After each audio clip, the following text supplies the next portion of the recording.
Hello and welcome back to Misrepresented. I'm your host, Lisa Opie, and I'm super excited because today we have Miss Avori all the way from the West Coast. Yes. Welcome. Thank you. Thanks for having me. Of course, I'm so excited. Today's been like a crazy day. Before we get into everything, we do have to shout out Pink Apple Dresses for dressing us today. We're going with a black vibe because we're going to talk about gaming today. Yes. Yes. Okay, so you're like a legend. I feel like an icon. You're the first woman to do a lot of things in the gaming world. So tell me about gaming and how you got your start. Yeah, it's funny. I loved reading books growing up, and one of my favorite books was actually The Hunger Games. I love The Hunger Games. Yes. And then they came out with the movie, and I was just obsessed with it. Like, I loved the story, I loved Katniss, and back in 2017, I was told, there's a video game that's really similar to The Hunger Games. And I was like, what? No way. And that style of video game is called Battle Royale, which is now the largest and most played type of video game ever. So it started with me loving The Hunger Games, and then it was all gaming from there. But before that, I really didn't do a ton of gaming, which is crazy. So you're kind of like living that like Hunger Game fantasy in like the gaming world pretty much. Yeah, kind of. Yeah, I would say I was really interested in, just reading a lot of books growing up, and I loved stories. I think we all kind of like to hear stories. Same. And so when I heard that there was a game, I was like, wow, I really want to dive into this and like see what my character can do, see what I can make happen in this style of story. And then from there, it was like, it just became my whole everything. Like career. So like one thing led to another, right? So you started with this battle royale. How did you become this like huge influencer, not only for gaming, but for everything? But how did you get your start? Like, I want to say it was purely by accident because I totally did not mean to become an influencer or a professional gamer at all. But at the same time, if I say it was by accident, then I would discredit the hard work that I put into my career. That's so true. So, yeah. How did you accidentally get discovered? Was it like a viral video? Okay, this story is like a little intense. But basically what happened was I was dating a guy at the time, and he really didn't have like a trajectory for life that he felt passionate about. Okay. And that's no dig at him. It's just he really didn't have anything that he was like working towards. And he told me that he wanted to be a pro gamer. And I was like, you know what? I have a degree in marketing. Mm-hmm. Like, I'm really good at social media. Why don't we just figure out how we can do that for you? Wow. And so I started using my page as like a test trial for, what we could do with his gaming career, which is so funny because here I am now doing it. But what happened was when I started doing these test trials and uploading things, it started to go viral on my page. Wow. On TikTok or what platform? This was actually back in the day before all of that stuff was big. It was YouTube and Twitch. Wow. Okay. And Twitch is still pretty big, I feel Twitch is still massive. Twitch is actually the largest live streaming platform. Wow. So yeah, for gaming anyways. So what was like your first like big break where like somebody reached out to you and you were like, oh my gosh, I made it? I think there's a couple answers for this because my first big break was actually when I started making money doing it, which it's awesome to get views, but like no one can sustain off of views. You have to find a way to monetize it. So I was actually sleeping on an air mattress every single night for 3 years, trying to support, the dream of my significant other and figure this thing out. Are you serious? And there was a hole in it. And so every morning I would wake up on the floor, and then every night it would take like 30 minutes. I don't know why it took so long, but it would take like 30 minutes to air back up.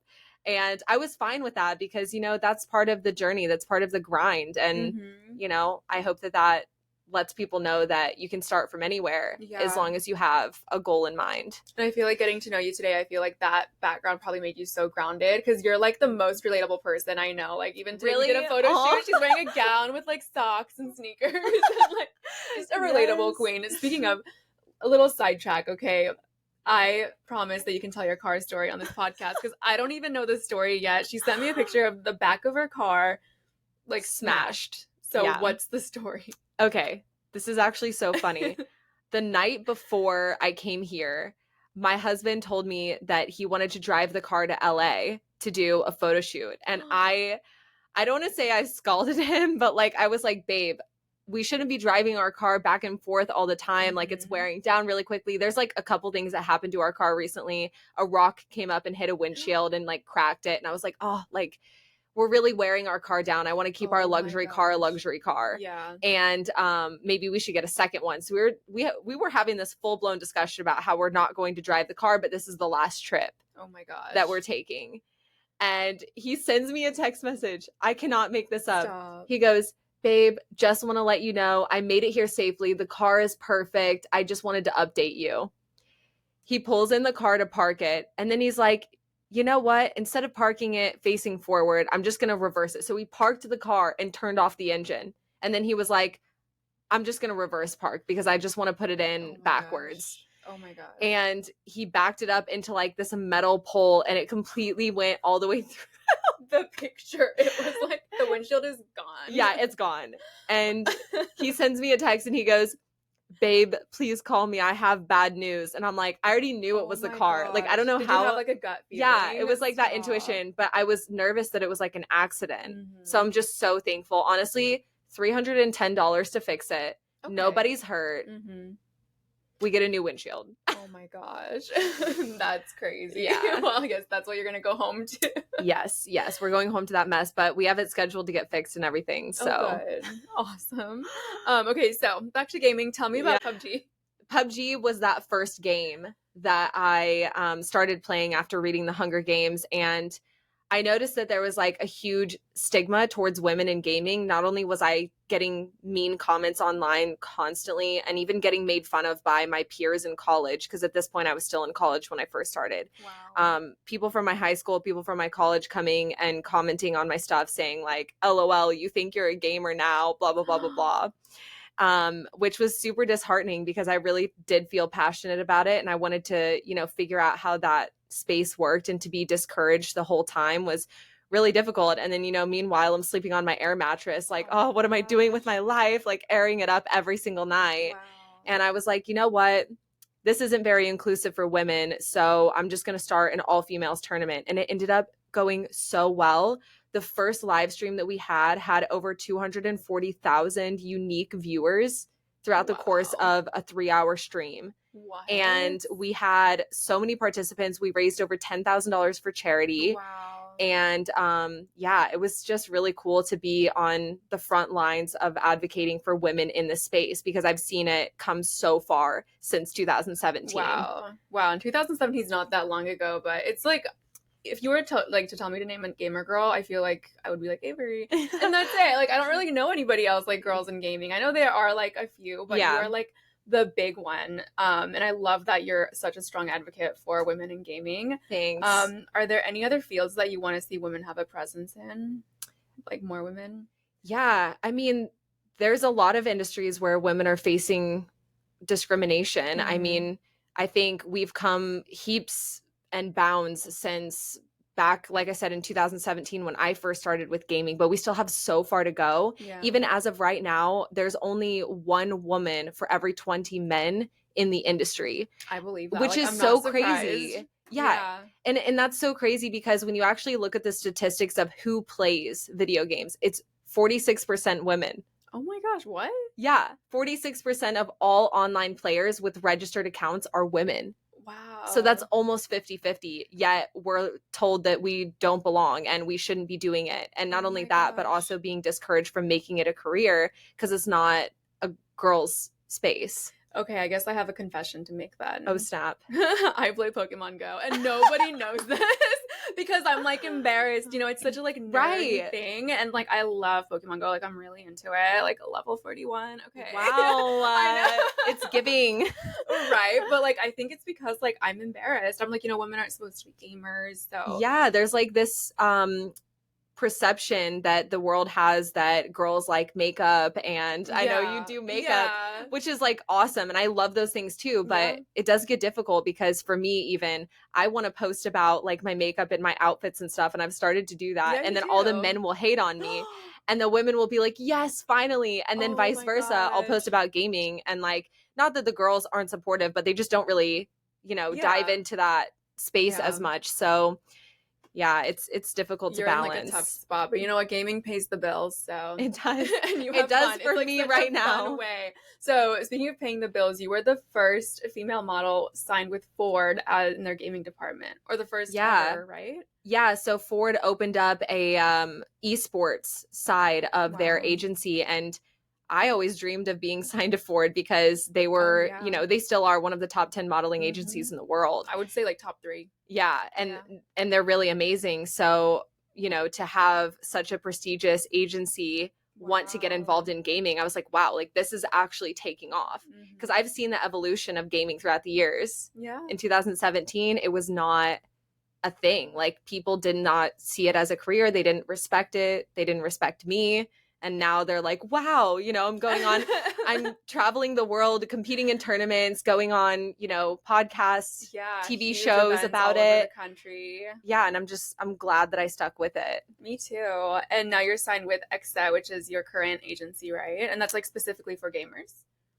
No, not really. Actually, they've signed Sway Lee and T Grizzly. Oh my gosh. And yeah, they're actually more of a lifestyle brand than anything else. Oh, so nice.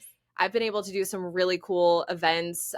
They have a partnership with Dre's in Las Vegas. So we do some gaming events there. They decked out an entire cabana with, oh my gosh. Yeah, Xbox, and they've been doing some really cool stuff recently. I love that. And I feel like you are also like a model. Like you have a ton of modeling experience. I know like we met because you were doing a music video. Yeah. Yeah. Yeah, which was actually through XSET. So Ozuna, the singer, he was doing a bit in one of his music videos where he was playing Call of Duty because, surprise, surprise, most celebrities and athletes play video games. That's so And true. he wanted to incorporate Call of Duty into his music videos. So they brought on some gamers. I got to be a part of it. That's so cool. Definitely a highlight. Was he nice? I actually didn't get to meet him in person. Okay. I just got to meet his production crew, which is kind of sad. But at the same time, it's like, you know, I know my place. We'll work. We'll get there. I mean, you've already met so many stars, and I feel like you are a star, like being on Netflix and The Mole and making it, I think, to the 9th episode, right? Out of 10? I was actually in all 10 episodes. Oh my gosh. Yeah, I made it up to the very last cut. Wow. So how did you get into that? That one was actually, they just reached out to me. I think probably because of my presence in gaming. I think they were looking for a gamer, someone who had strategy and wanted to really excel at the game. You really had the strategy. I feel like, you know, they probably underestimated you, but there was the point where they thought you were the mole, right? Yeah. You know what's crazy? People don't know this. The whole production, nobody knows who the mole is. There's only like 2 people that know who it is. So the whole time, even the production thought that it was me. Oh my God. It was crazy. Like all of the people interviewing us, the behind the scenes, the camera guys, like they were all like, that was really suspicious, Avery. And they would say things when the airplane part when you were just so sick and then like they drove past the island, you're like, we already passed this island. No, I actually was sick on the plane. I believe it. Oh my it was so tiny. Oh my gosh. But how was the experience like overall? Like, did you love it? Do you feel like the gaming really did help, or are you just like that smart? I definitely think the gaming helped because it's like every single moment you're thinking, how is production thinking about this? Like, where would they place the mole in this situation? And it's so crazy because looking back on it, I had all of the answers, but I just doubted myself. So it was such a good life lesson for me to just trust myself and trust my skill, because there were moments I can't really explain, you know, in this setting, but there were moments where in my mind I was like, if I were a producer, I would do this because this is the only thing that makes sense. And I wrote it down on paper in my journal while I was on the show, that the only thing that made sense was this, and I was right. And I just doubted myself. But that's so smart. So like when you were like filming and like in action and everything, like did you feel like you were in a video game? Oh, 100%. It was so cool. That is so cool. Yeah, it really felt like that, especially since there's only one left. So I was like, this is my game. Like, this is like the Hunger Games in real life. Oh my gosh. So how did like your elimination go? Like what happened? So they always say this, but you can only really experience it by going on reality TV. You just know when you're going to get eliminated. Like, it's the craziest thing. Even Pranav, who was my ally on the show, he told me the morning of, he was like, I don't know, I just have a feeling I'm going to get eliminated today. And it just is this thing where it's like, you almost know when you're off the mark and your time is up. Wow. It's, I can't describe it, but every single person, literally every single person that was on my show says the same thing. They're like, I just knew. Wow. I don't think So anyone was super blindsided, which is good. I don't want to spoil it, but did you kind of know who the mole was? Or were you surprised? I knew immediately before my elimination was announced. Ouch. They cut it from the cameras, but there's this moment where there's only 2 of us left on the chopping block. One of us is going to get eliminated. Oh And my the gosh. person who's the mole looked over at me, grabbed my hand, and I was like, it's you. I was Oh like, my oh my gosh. And then I realized like I had done the quiz prior incorrectly because it was just us 2. And the way that this person looked at me was like, I'll see you after this. Oh And I my was like, gosh. So you had no idea. it's you. Yeah. Yeah. Oh my gosh. Yeah. So now you're doing pageants, which is like the opposite of gaming. Yes. Yeah. So I want to like hear about your idea behind it and how you're bringing representation into pageant land. Yeah. So I did my first pageant when I was 16 years old. And I honestly entered it for the crown. I was like, oh, that looks fun. I get to be pretty. Let's do it.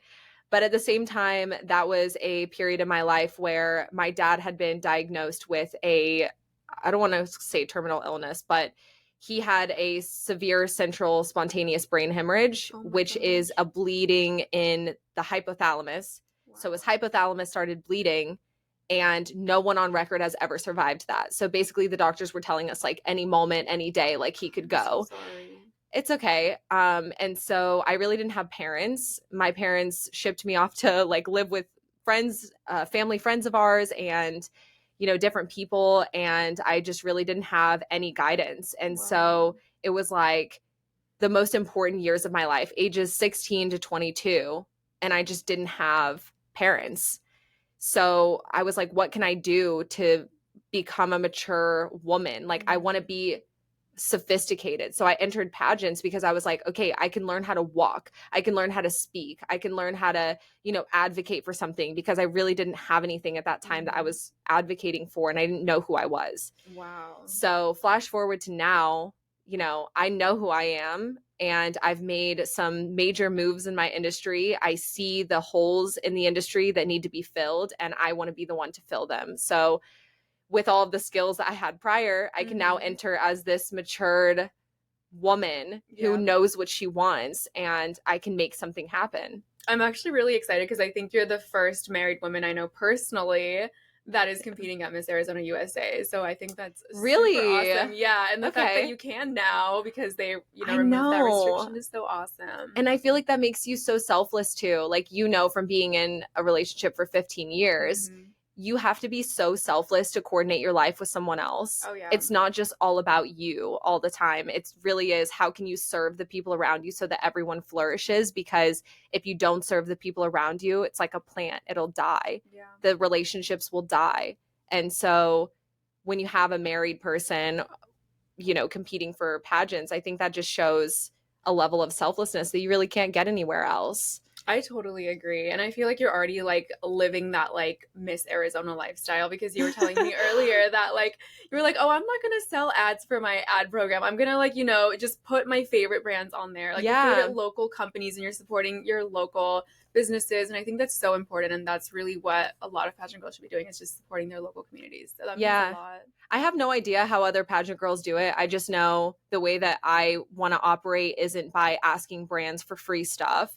Like that's just not how I am. I'm not going to DM a brand and say like, hey, will you do this for free? I'll post for you, when, you know, I can just support them for being awesome. Yeah. And I think a lot of the influencer culture now is like, okay, what are you going to give me? Yeah. And it shouldn't be like that. I truly believe in like giving people value and serving, and then like letting kind of the world pay you back in a way that maybe isn't tangible like money, but maybe as relationships or, you know, opportunity. But I also don't expect anything. I just want people to do well that I like and support, you know? Okay, like preach queen, because like I'm embarrassed, true. you know, like I'm also an influencer and I just like I'm not the type to ask for free stuff. I'm not entitled. Like if I love something, I'll promote it, I'll pay for it. If offers come in, I'll accept them. Exactly. You know, but I'm not going out of my way acting entitled, being like, "Oh, give me a free night at your hotel." It's just no, like, but it's so tasteless. There's definitely situations in which like an influencer can do that. Like if you see that a brand is working with influencers and you're like, oh, hey, like, is there any way I can support you? And they're like, would you like to come stay? Yep. And it's like, okay, that's something that you guys can do to help support each other. Yep. But as far as like reaching out to small business owners and things like that, like I just want people to do well. So it's not always transactional when 100%. I support someone, you know? No, I love your message behind this. And I feel like a lot of people will like DM my brand for free things saying that they're going to support my brand. You know, they're like, oh, give me like free makeup and I'll support you by promoting. But it's like, you can support me even more by just spending $16 on this lip gloss and then promote it. You know, like it's not that expensive. It's just, like that's the best way to support a business, to be honest. Yeah. But, and you get both sides of that because you're the business owner and you're the influencer. So you truly understand. Like, you have businesses and you even like work in social media. So you get it. Good. Two more questions about pageantry, actually. So my first one is like, what is your gaming strategy to win Miss Arizona USA? So I do have a little bit of strategy behind it, but my strategy is more so how can I present myself as who I am with all of the crowd and the nerves? Because it's easy to say, you know, I'm going to go on and I'm going to walk my best and I'm going to do that, you know, the best that I can. But for me, I'm like, how do I really show these people that I care in 3 minutes? We only get 3 minutes to interview, and you and I have been talking for 20. Yeah, seriously. Where you can really ask me questions. But how do I show them that I truly care? How do I show them what I'm going to do with the title in that short of amount of time? So my strategy is to really, really learn how I can communicate the best way possible. Wow. And that's it. Maybe go into interview and be like, no questions, please. I have 3 minutes. I have 3 I'll minutes. tell you what you need to hear. I wonder how that would go. Right. The judges might be like, take it away. Go ahead. I had one client and it wasn't like because she wanted to, but the judges like didn't ask her a question. They were like, tell me about yourself. And then she did, and then they didn't ask her any more questions. So she kept on talking for her whole like 3 minutes, and guess this could what? be a good or bad thing. Really? Yeah, she won. And she was like, yeah, they didn't ask me anything, so I just talked. And I was That's like, so oh my funny. gosh. So the second question is, how would you use your reign as Miss Arizona USA, possibly Miss USA? What do you mean possibly? No, I'm kidding. Well, okay. I love thinking optimistically. I want to manifest this for you, absolutely. Thank you. When, as Miss Universe, how would you use your reign? So I faced a lot of scrutiny going into my career, and I truly do believe that America is such a unique place where you really can do whatever you set your mind to. And when I was going through that tough time when my dad was in the hospital and I didn't have parents, I heard this quote and it stuck with me my whole life. And it's, whether you think you can or you think you can't, you're right. And nobody is going to believe in you until you believe in you. Wow. And when I heard that, I was like, if I keep thinking that I can do this, I will act as if I'm already doing it, which will make me do it. Oh my gosh. You know, like, and no one else is going to believe that you can do it until you start doing it. So you have to start there. And for all of the science nerds out there, I love this American scientist that actually went into the molecules in the air. This is a real thing. This isn't like, you know, gypsy stuff. This is real science, factual. The molecules in the air around us, they move. When it's hot outside, they move really quickly and they bounce off of each other. When it's cold outside, they move really slow and they're very stagnant. Our energy that we give out in the world does the same thing. So they actually studied all of the molecules around people. And what they found is that people with anxiety and depression and negative thoughts, their molecules move in a very different way from people who are optimistic and believe in themselves. And they think that the world is a good place and that the glass is half full.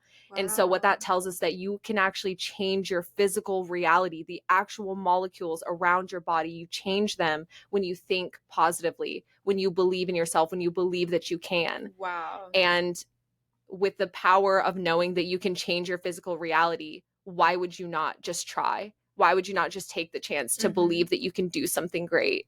Wow. So with my reign and that very long-winded answer, I just want to help people understand that their thoughts can change their reality, and you really can go after whatever you feel passionate about.